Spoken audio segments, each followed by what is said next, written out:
নমস্কার, বৃষ্টিবেলা পরিবারে আপনাদের সবার স্বাগত। কিছুদিন আগে মায়াপুর থেকে ঘুরে আসলাম, তাই এই ভিডিওটা শেয়ার করছি আপনাদের সাথে। আমরা ওখানে ওয়ান নাইট স্টে করেছিলাম। তো যেদিন গেছি সেই রাত্রি থেকেছি, পরের দিন ব্যাক করেছি। যেদিন গেছি যেহেতু এপ্রিল মাস, এখন প্রচণ্ড গরম, তাই গরমে খুবই কষ্ট হয়েছে।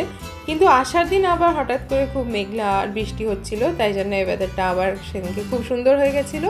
এই জন্য সেদিনকে খুবই ভালো এনজয় করেছি। এখানে একটা রেস্টুরেন্ট আছে যেখানে মহাপ্রসাদ পাওয়া যায়, আর সেখানে এই টিভিতে সারাদিন এই হরিনাম হতে থাকে, গান, মন্দিরের ভেতরে যে গানটা হচ্ছে সেটাই এখানে দেখাতে থাকে। বেলঘরিয়া থেকে মায়াপুর লাগলো আমাদের মোটামুটি 3 ঘন্টা। আমরা কিছুক্ষণ দাঁড়িয়েছিলাম, দুবার একটু ছোটো ছোটো ব্রেক নিয়েছি, আর রাস্তা খুবই ভালো।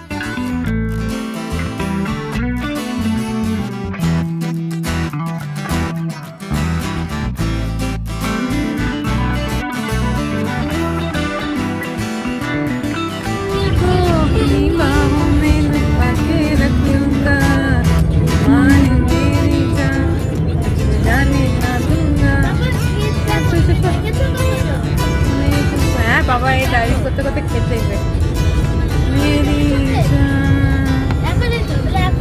এই দেখ কত আম গাছ, দেখ দেখ বেলু, দেখ দেখ কত, হ্যাঁ কি সুন্দর না, আমার হচ্ছে পুরো প্রপার শেপ দেওয়া আছে। এগুলো আমার বিশাল সাইজের, হ্যাঁ ওগুলোতে তো পেরেও নেবো আমরা।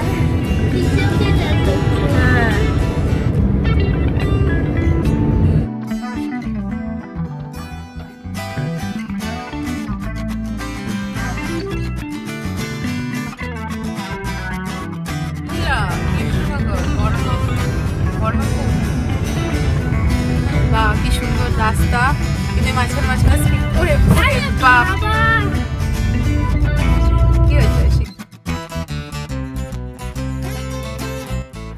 3 ঘন্টা পর আমরা মোটামুটি মায়াপুরে পৌঁছে গেছি, আর এখান থেকে মন্দিরের এই চূড়াটা দেখা যাচ্ছে, একদম কাছে এসে গেছি।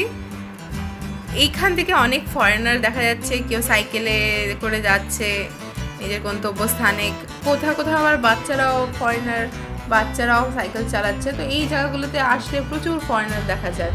আর ঐশিকা ঐশানী প্রথমবার এরকম দেখছে, কাজে ওরাও খুব এক্সাইটেড ছিল। যেখানেই ফরেনার দেখছে সেখানেই ডেকে ডেকে বলছে ওই দেখো ফরেনার, ওই দেখো ফরেনার। তো এই মায়াপুরে তো এমনিতেই মায়াপুরের ভেতরেও অনেক ফরেনাররা থাকে, তারাই এই নাম কীর্তন করে, ইভেন কি মন্দিরেও ওরা নিজেরা খুবই ইনভলভ, দেখতে বেশ ভালো লাগে। আমাদের বুকিং আছে ঈশ্বর ধ্যান ভবনে। বেশ কয়েকটা এখানে ভবন আছে, গীতা ভবন, ঈশ্বর ধ্যান ভবন, গদা ভবন, তারপর আরও কোচ ভবন, আরও অনেক রকম ভবন আছে। কিন্তু যেটা আমি ফিল করে দেখলাম যে ঈশ্বর ধ্যান ভবনটা কিন্তু যেটা মেন সেন্টার মানে মন্দির বা যেখানে প্রসাদ বিতরণ হয় সেখান থেকে কিন্তু অনেক দূর। আর এই গদা ভবন আর কোচ ভবনটাই, কোচটা তো একদমই মন্দিরের কাছেই, আর গদা ভবনে বিশেষ মন্দিরেরও কাছে, আর মেন এটা মানে যেখান থেকে রাস্তায় আপনি বেরোতে পারবেন সেটারও খুব কাছে। এই দুটো ভবন খুবই ভালো থাকার জন্যে। ভেতরে রুমগুলো কেমন তা জানি না, কিন্তু আমাদের ঈশ্বরধ্যান ভবনের রুমগুলো খুব ভালোই ছিল, কিন্তু এটা খুবই দূর মানে খেতে যাওয়ার জন্য। এখন তো ওখানে খেতে দেওয়া হয় না, প্রসাদ ওখানে হয় না, পাওয়া যায় না। খেতে যাওয়ার জন্য আপনাকে নয় গীতা ভবনে যেতে হবে, না তো গদা ভবনে যেতে হবে মহাপ্রসাদ খেতে গেলে। তো আমাদের বেশ রোদ্দুরও ছিল, তাই জন্য বেশ কষ্ট হচ্ছিল। এখানে রুমের চেক আউট টাইম হচ্ছে 9টা, সকাল 9টা, আর রুম থেকে চেক ইন করার টাইম হচ্ছে 10টা। তো আমরা 10টার সময় পৌঁছে গেছিলাম, কিন্তু আমাদেরকে বেশ অনেকক্ষণ ওয়েট করতে হলো। বললো যে রুম এখনও নাকি ক্লিন হয়নি। তো এরা রুম টুম ক্লিন করলো, আর তারপর আমাদেরকে অ্যালাউ করলো ভেতরে। এই যে এটা একটা ভবন, এটার নামটা ঠিক মনে পড়ছে না। এর পরটাই হচ্ছে ঈশ্বর ধ্যান ভবন। ঈশ্বর ধ্যান ভবনের আশেপাশে কিচ্ছু নেই, এটা জাস্ট একটা কর্নারে আছে, আর এখান থেকে প্রচুর দূর যেতে হবে আপনাকে মহাপ্রসাদ পাওয়ার জন্য, বা কোনো খাবার যদি আপনি খেতে চান রেস্টুরেন্টে। এর ভেতরেই মায়াপুর ইস্কন মন্দিরের ভেতরেই গোবিন্দাসও আছে, যদি আপনি কোনো ক্ষেত্রে খাবার মিস করেন। মহাপ্রসাদের তো একটা টাইম থাকে, সকাল 7টা থেকে 12টা অবধি কুপন কাটতে পারেন। আর স্পেশাল থালি আছে 150 টাকা। এটা হচ্ছে ঈশ্বরধ্যান ভবনের পার্কিং এরিয়া। স্পেশাল থালি আছে 150 টাকার, আর এমনি নর্মাল হচ্ছে 80 টাকা। 80 টাকার যদি আপনি কুপন কাটেন তাহলে আপনাকে নিচে বসে লাইনে বেশ অনেকক্ষণ আমাদেরকে অপেক্ষা করতে হয়েছিল। আর এই রোদ্দুরের মধ্যে খালি পায়ে লাইন দেওয়াটা কিন্তু বেশ কষ্টকর ছিল, স্পেশালি আমাদের সাথে যেহেতু বাচ্চা ছিল, তো তাই জন্য সবারই বেশ কষ্ট হয়েছে। এরপর স্পেশাল থালি হচ্ছে 150 টাকা, সেখানে সেক্ষেত্রে আপনাকে লাইন দিতে হবে না আর নিচেও বসে খেতে হবে না। কিন্তু একটা প্রবলেম হচ্ছে যে স্পেশাল থালি পাওয়াই যায় না।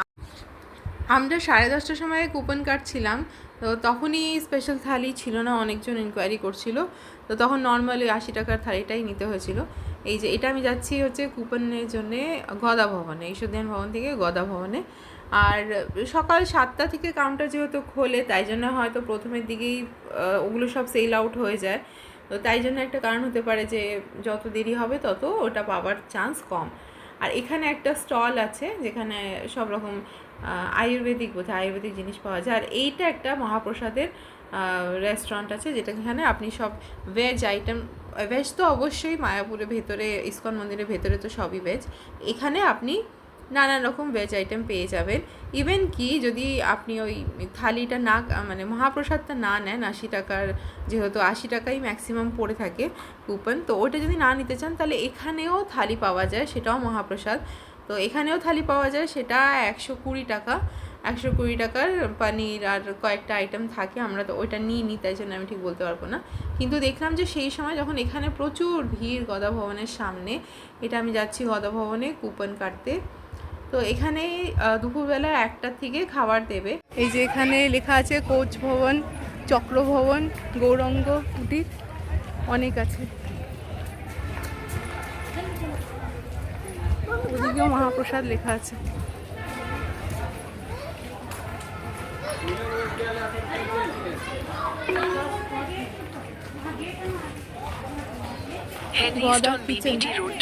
প্রসাদ, এই যে প্রসাদ কুপন, গদা ভবন, এটা এখান থেকে প্রসাদের কুপন পাওয়া যায়। এটা বেশ সুন্দর গদা ভবন। হ্যাঁ, বাইরে সব গাছগাছালি ভরপুর, আর এখানে একটা দোকানও আছে।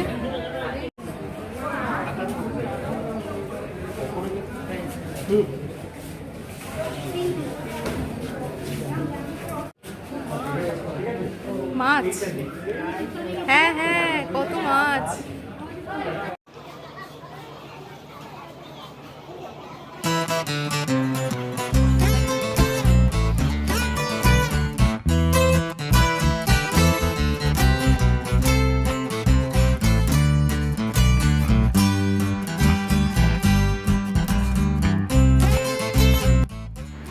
আর আমরা এত দূর গিয়ে কুপন কেটেও চলে আসলাম, কিন্তু এদের এখনও চেক ইন করতে পারেনি এরা। ঈশ্বরধ্যান ভবনে এখানে ওয়েটিং এরিয়া, এটা প্রায় বোধহয় 5 তলা ছিল, 5 তলা মতন। আমাদের দোতলাতে ঘর ছিল, আমরা 2 ফ্যামিলি মিলে গেছিলাম, পাশাপাশি ঘর পেয়েছিলাম। আর এরা এখনও ওয়েট করছে। আমরা আসার কিছুক্ষণ পর তারপর ওরা চাবি পেয়ে গেল, তারপর আমরা উপরে গেলাম। এখানে লিফটও আছে, আর সুন্দর করে এরকম গীতা ঈশ্বরধ্যান ভবনে লেখা আছে, একদম ভিন্টেজ ভাইব। হ্যাঁ, হরে কৃষ্ণ, হরে কৃষ্ণই করতে হবে, মায়াপুরে এসে হরে কৃষ্ণই করতে হয়। সবে রুমটা এখন পরিষ্কার হলো, আর এই পাশের রুমটা, 2টো রুম যেহেতু আমাদের নিয়েছি, পাশের রুমটা এখনো পরিষ্কার চলছে। মানে যখন একজন কেউ ঢোকে তার ঠিক আগে বোধহয় এরা করে। আমরা মানে আমরা দাঁড়িয়ে আছি তো, না ওখানে তো ওখানে ড্রেসিং টেবিল, তার সাথে একটা ছোট দেখে টেবিল, চেয়ার। রুম ছোটোর মধ্যে বেশ ভালো, এসি রুম। ওই মেঝেতেই শুতে হবে, বুঝলি, আমাদের যা হবে না। তোমার কোনো ভরসা নেই, তুমি মেঝেতেও শুয়ে পড়তে পারো। তুমি না, জয়েন্ট করে নেবো এগুলো। তো বাইরেরটা দেখাই, 2nd ফ্লোরে এই রুমটা।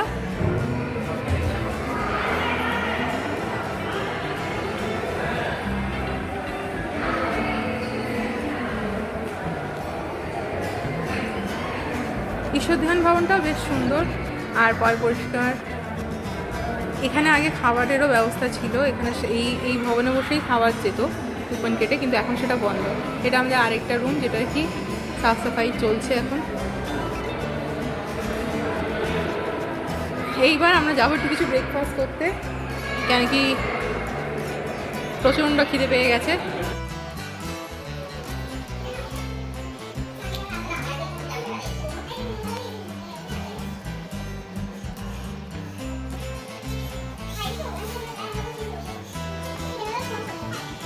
চলো চলো চলো চলো, ঐশিকা বুঝতেই চাইছে না।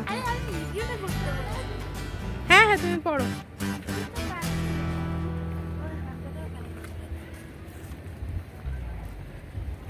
রুমে চেক ইন করে নিয়েছি আমরা, এইবার যাচ্ছি খেতে কিছু একটা টুকটাক খেয়ে। ওখানে ঐশানি জুতো পরেই যাচ্ছে এখনো। আয়, কিছু একটা খেয়ে তারপরে 12:30টার মধ্যে, একটার সময় খাবার দেবে, একটু আগেই যাবো ওখানে। আসো।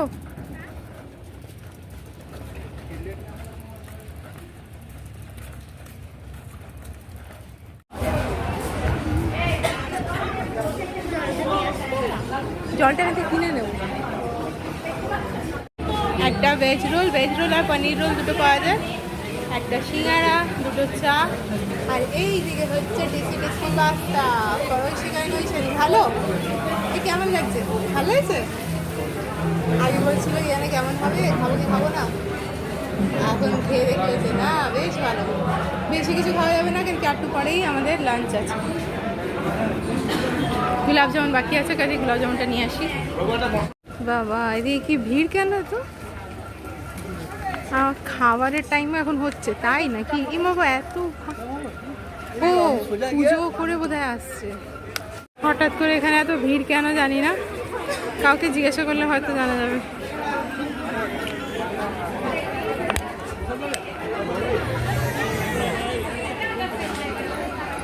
দাঁড়া, সিকিউরিটিকে জিজ্ঞাসা করি, দাঁড়া। এখানে গার্ডকে জিজ্ঞাসা করে দেখলাম যে এটা আর কিছুই না, সেই মহাপ্রসাদের পাওয়ারই লাইন, মানে লাঞ্চ করার লাইন, যেটাতে আমাদেরকেও দাঁড়াতে হবে। কি সাংঘাতিক ভিড়, তার মধ্যে গরম, তার মধ্যে আবার খালি পায়ে। আর এখানে মাঝখানে এই রড দিয়ে পার্টিশন করা আছে, এই জিগজ্যাগ মতন করে 5 বার ঘুরে ঘুরে তারপর মেন রাস্তায় উঠে, তারপর রাস্তা ক্রস করার পর ওই গদা ভবন গিয়ে নিচে বিশাল সিটিং অ্যারেঞ্জমেন্ট, 900 জন একসাথে খেতে পারে নাকি। আগে যখন আমি বহু বছর আগে গেছিলাম বাবার সাথে, তখন এখানে ট্রলি করে করে তারা নিয়ে আসতো আর ওনারাই সার্ভ করতো। এইবার গিয়ে দেখলাম যে বুফে টাইপের সিস্টেম আছে, আর খাবার নিয়ে বসে পড়তে হবে, আবার দরকার লাগলে আবার গিয়ে নিতে হবে। তো এইভাবে জিগজ্যাগ করে আমরা ঘুরেই যাচ্ছি। এইবার মারো দৌড়, কেন কি হাঁটার মতন অবস্থা ওই রাস্তা ছিল না, প্রচণ্ড গরম, তেতে আছে রাস্তাটা। তো আমরা সবাই ছুটলাম। আর এই সিস্টেমটা যদি আগে জানতাম, তাহলে আমরা ওই মহাপ্রসাদ যে ওখানে পাওয়া যায়, তাহলে ওখান থেকেই আমরা কিনে নিতাম, ওখানেই খেয়ে নিতাম, তাহলে এই এত কষ্ট করে খাবার দরকার ছিল না। কিন্তু এটা একটা বিশাল এক্সপিরিয়েন্স, খুব ভালো এক্সপিরিয়েন্স। আমাদের 14 বছর আগে বাবার সাথে গেছিলাম, তখন খুব ভালো খাবারের কোয়ালিটি, অনেক রকমের খাবার ছিল। এইবার গিয়ে দেখলাম যে অত রকম কিন্তু দিচ্ছে না। যাই হোক, এটাও একটা খুব ভালো এক্সপিরিয়েন্স ছিল। এই যে এটা হচ্ছে সেই বসে খাওয়ার জায়গা। কার যদি পায়ে অসুবিধা থাকে তাহলে সে চেয়ার টেবিলেও বসতে পারে, কিন্তু এত কষ্ট করে যাবেই বা কী করে যার পায়ে অসুবিধা আছে। তো সেটাই হচ্ছে কথা। এবার আমরা লাইনে দাঁড়িয়ে আছি, ওখানে ওরা সার্ভ করছে, ওখানে থেকেই থালা, জল টল সব দিচ্ছে। আর খাবারের মধ্যে ছিল ভাত, একটা করে রুটি দিচ্ছিল, ডাল ছিল, একটা এঁচোড়ের তরকারি ছিল, একটা পনিরের তরকারি ছিল। খাবারের কোয়ালিটি কিন্তু যখন আগেবার গেছিলাম সেটা অনেক বেটার লেগেছিল এইবার থেকে। আর এখানে বসে 900 জন একসাথে খেতে পারে। তো আমরা ঠিক টাইমে যখনই বসলাম তখনই কারেন্ট চলে গেল। এইবার গরমের মধ্যে কিছুক্ষণ আমরা খাবো না হাঁপাবো তাই ভাবছিলাম, তারপর করতে করতে আস্তে আস্তে একটু অ্যাডজাস্ট হওয়ার পর কষ্টটা কমেছে, তারপর একটু পরে লাইটও চলে এসছে। তাই এই যে এখান থেকে খাবার পাতা দিচ্ছে, নিচে একটা করে স্টিলের প্লেট। খাবারে আরেকটা আইটেমও ছিল, বলতে ভুলে গেছি, পায়েস। বেশ গাঢ় দুধের। আর এখানে যেহেতু গোশালাও আছে, এখানে নিজস্ব দুধ, এখানে এদের খাঁটি দুধ পাওয়া যায়, তো ওখান থেকে ওই খাঁটি দুধের পায়েস।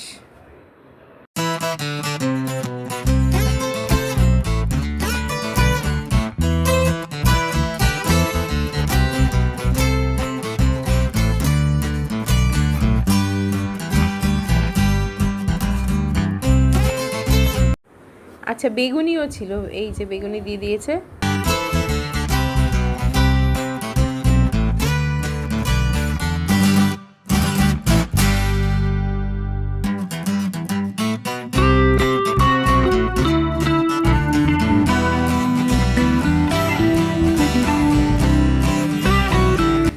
দুপুরে লাঞ্চ করে তারপর একটুখানি ঘুমিয়ে এখন আবার আমরা সন্ধ্যেবেলা 5:30টার সময় বেরিয়ে পড়েছি সাজুগুজু করে। এখন আগে গিয়ে পুজো দেব, 6:30 থেকে সন্ধ্যা আরতি হয়, একটু সেটা দেখে তারপর এখানে আশেপাশে কয়েকটা মঠ আছে, তো সেখানে যাব ওই মঠগুলো দেখতে। কেন আর তাড়াতাড়ি ফিরে আসতে হবে ডিনারের টাইম, কেন কি এটা তো এখানে সবই লিমিটেড টাইম অবধি অ্যাভেলেবেল থাকে, তো তার না তো না খেয়েই শুতে হবে, কাজেই আমরা তাড়াতাড়ি চলে আসবো। আর এবার আমরা যাচ্ছি সোজা মন্দিরে।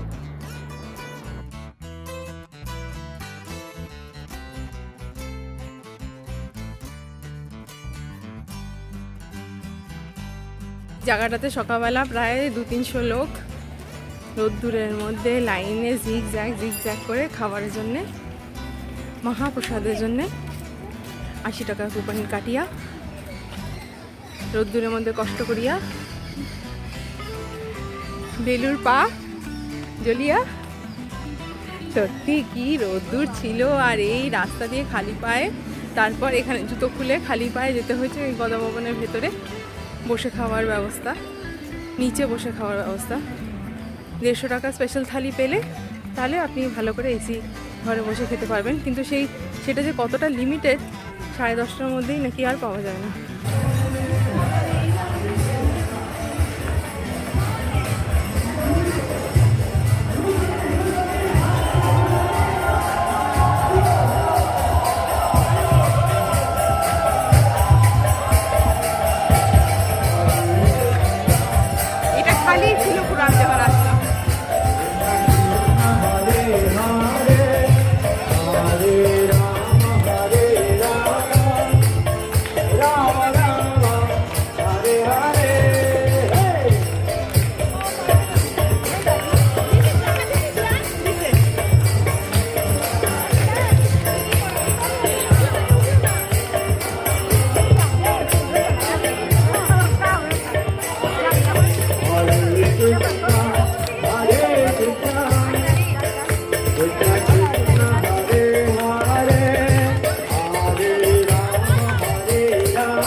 মন্দিরে যাওয়ার জন্যে আগে আপনাকে জুতো জমা করতে হবে, তারপর আপনাকে মোবাইল জমা করতে হবে, দুটো আলাদা আলাদা কাউন্টার, ওরা টোকেন দেবে। এমনি মানি ব্যাগ বা আপনার কাছে পার্স থাকলে আপনি নিয়ে যেতে পারেন। আর তারপর মন্দিরের ভেতরে প্রচুর ভিড়, 100 টাকা বা আরও বেশি টাকার প্রসাদ কিনে আপনি কুপন আপনাকে দেবে, সেটা আপনি জমা করবেন। তারপর ওনারাই ভেতর থেকে, এই যেটা হচ্ছে গোবিন্দাস, এখানে একটু খোঁজ নিয়ে যাচ্ছি যাতে কি এখানে ডিনার কখন শুরু হয়, কতক্ষণ গেলে পাবো, সেসব খোঁজ নিয়ে যাচ্ছি। আর এখন আমরা যাব হচ্ছে মঠে। তো এটা ছিল পুজো দেওয়ার ব্যাপারে। প্রচুর ভিড়, ভেতরে সাংঘাতিক ভিড় ছিল, আমরা তাও গিয়ে দেখেছি। আর পুজো আপনাকে নিজে দিতে হবে না, ওনারাই ভেতর থেকে দিয়ে দেবে। তারপর যখন আরতি হয়ে যাবে আপনি কুপন দেখাবে, আপনাকে প্রসাদ দিয়ে দেবেন। এটা হচ্ছে গোবিন্দাসের উপরে গোবিন্দাস পিজারিয়ান লেখা ছিল। তো নিচে যেহেতু কিছুই পাইনি আমরা অনেকক্ষণ বসে থেকে, তো উপর থেকে ওদেরকে পিৎজা কিনে, পিৎজাটা ওরা রুমে নিয়ে এসে আরামে বসে এসি চালিয়ে বসে খেয়েছে, খুব এনজয় করেছে। আর আমাদের এই ফার্স্ট ডেটা দারুণভাবে কাটলো, রোদ্দুরের মধ্যে একটু কষ্ট হলো ঠিকই, কিন্তু তাও আমরা খুব এনজয় করলাম। নেক্সট ভিডিওটাতে দেবো পরের দিন আমরা গৌশালা গেছিলাম আর আশেপাশে কিছু ঘুরেছিলাম, তো সেটা পরের দিন ওয়েদারটাও অদ্ভুতভাবে খুব ভালো হয়ে গেছিলো। তো নেক্সট ভিডিওটা অবশ্যই দেখবে। আজকের ভিডিওটা এখানেই শেষ করছি। সবাই সাবধানে থাকবেন, সুস্থ থাকবেন। আবার দেখা হবে নেক্সট ভিডিওতে মায়াপুরে গৌশালা আর আরও কিছু আশেপাশে সিন নিয়ে। তো টাটা, বাই বাই।